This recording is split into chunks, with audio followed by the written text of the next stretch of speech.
Paano kung sinabi ko sa'yo na love is not just a feeling, not just butterflies, not just a three-word phrase? Paano kung sabihin ko din sa'yo that real love is a verb, meaning it's an action word. Something you do, something you live, and something you choose, even when it's hard. Hi, this is Brother RJ, and welcome to our OBM, One Big Message of the Week. So ngayon, pag-uusapan naman natin ang most overused word, most misunderstood word in the world. Ano yun? Love. Love, love. O, di ba? Lahat gusto niyan, lahat naghahanap niyan, di ba? Lahat pinapangarap yan.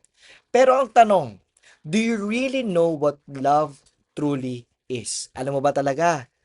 Some people think, baka ikaw din to ha, love is just about romance. Rom-com, ika nga. Others think about it's a warm fuzzies or the spark you feel at the start of a relationship. But, but, when we look at the Bible, we find something radically different. Love, di ba? Hindi lang yan about feelings.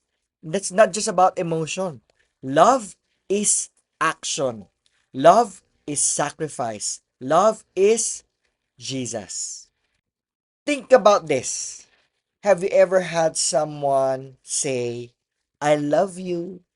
Kaya lang yung actions nila, it's parang hindi katugma nung kanilang sinasabi, di ba? Their action is telling completely different story. And maybe they even promised to be there for you but never showed up. Or maybe they said all the right words but didn't live them out. That's the difference between empty love and real love. One time I remember being completely drained after a long week of work, tired, stressed, and honestly, I just want to be left alone.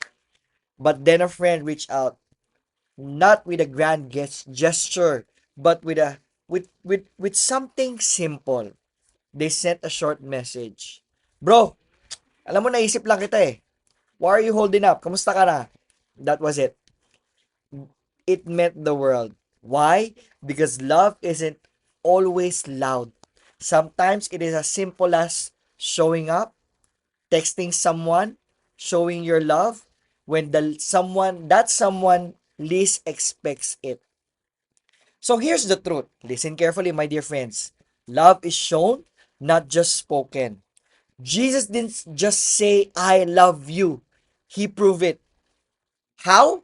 He showed each and every one of us on the cross. John 15, verse 13 says, Greater love has no one than this, to lay down one's life for one's friends. That is love in action. And sometimes, more often than not, loving people is hard. Di ba? Because let's be honest, some people don't know how to accept or receive love. Bakit? Kasi pwedeng nasaktan, pwedeng they think they're unworthy, and yes, it can be frustrating when your love isn't received the way you hope. But God calls us to love anyway, because that's exactly what He did for us. Romans chapter 5 verse 8 says, While we were still sinners, Christ died for us. He loved us at our worst, not just at our best. Now let's talk about something many people wrestle with. The idea you need to be in a relationship to be loved? No! Of course not. I remember meeting a young professional who felt completely invisible. Why? Because she was single. Sabi niya sa akin, you know what bro, I felt like I'm missing out on life. Like I won't be truly loved until someone chooses me. Whew! And maybe you felt that too. That way too. But here's the beautiful truth. Listen carefully. Say, I'm listening. You don't need a guy. You don't need a girl to be loved.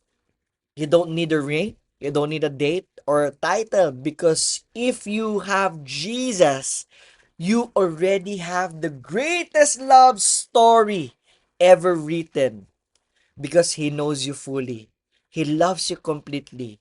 You are never unseen, never forgotten, never unloved.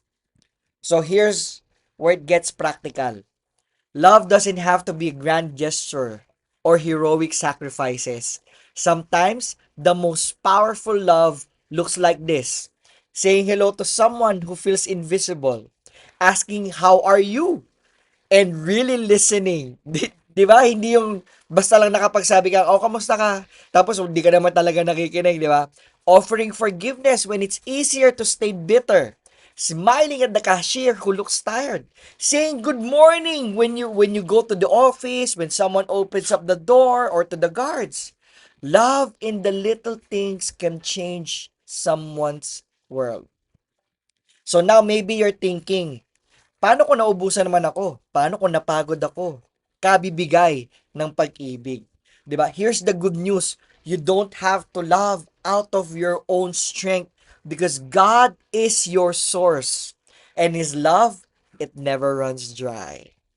Every morning, His mercies are new. Every night, His grace sustains each and every one of us. When you stay connected to the source, to God, He will fill you up so you can overflow into others.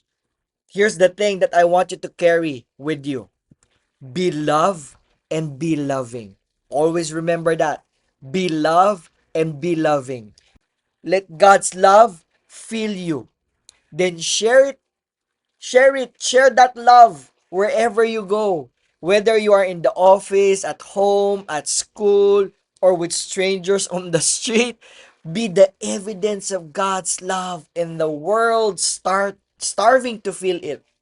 Because at the end of the day, love is not just the word you say, it's a life you live.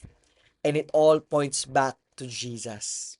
So let me ask you, what one small way you can show your love today? Drop it in the comment sections because I'd love to hear. I'd love to check. Let me reply in those comments. And if this message spoke to you, share to a friend who needs a reminder that they are deeply loved. Amen? Remember this: God is in you.